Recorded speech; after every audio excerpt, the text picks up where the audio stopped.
இந்த தருணத்தில் கம்யூனிஸ்ட் கட்சியிலிருந்து திரு வீரபாண்டியன் அவர்கள் நம்முடைய இணைந்திருக்கிறார். சார் வணக்கம்.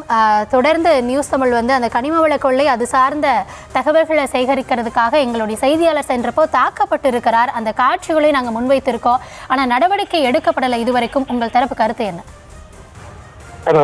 நமது இந்திய அரசியல் சாசனம் செய்தியாளர்களுக்கும் ஊடக துறைக்கும் சட்டபூர்வமான உரிமைகள் அளித்திருக்கிறது. பத்திரிகைகள் இல்லாவிட்டால், ஊடகங்கள் இல்லாவிட்டால் ஜனநாயகத்தின் உண்மைக்கூறுகள் தடுமாறிவிடும்.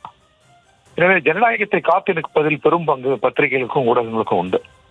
எனவே அவர்கள் சுதந்திரமாக தங்கள் கருத்துக்களை சொல்வதற்கு முழு உரிமை உண்டு சட்டத்தில். அவர்களை அச்சுறுத்துவது, தாக்குதல் தொடுப்பது என்பது ஜனநாயகத்தை அச்சுறுத்துவது, சட்டத்தை அச்சுறுத்துவது.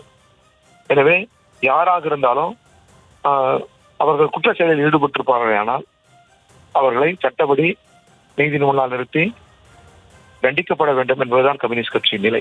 எதன் பொருட்டும் எத்தகைய சூழலிலும் நிருபர்கள் தாக்கப்படக்கூடாது, ஊடக அன்பர்கள் தாக்கப்படக்கூடாது. என ஜனநாயகத்தை தாங்கி நிற்கிற மகத்தான தூண்கள். எனவே அவர்களை பாதுகாக்க வேண்டியது சட்டத்தின் கடமை, ஆட்சியாளர்களின் கடமை. தமிழக முதல்வர் எப்பொழுதும் போல் நீதியின் பக்கம் நின்று, நியாயத்தின் பக்கம் நின்று உரிய நடவடிக்கைகள் எடுப்பார் என்று நான் நம்புகிறேன். பத்திரிகையாளர்கள் நடுநிலையாக களத்தில் இருக்கக்கூடிய செய்திகளை வழங்கணும் அப்படின்றதுதான் மக்களின் எதிர்பார்ப்பும். அதை செயல்படுத்த போகும்போது இது போன்ற தாக்குதல்கள் இல்லைன்னா இது போன்ற, அதாவது அதிகாரம் அப்படின்றதே ஒரு அத்துமீறல் நடைபெறாம மக்களுக்கான பாதுகாப்பை உறுதி செய்வதுதானே. ஆனா இது போன்ற நடவடிக்கைகள் இருந்தா, ஒரு நீங்க சொல்ற மாதிரி இவ்வளவு பலம் பெற்ற ஊடகவியலாளர்களே களத்துல இயல்பா இயங்க முடியல அப்படின்னா மற்றவர்களுக்கான நியாயம் என்ன அப்படின்ற ஒரு கேள்வி இல்ல.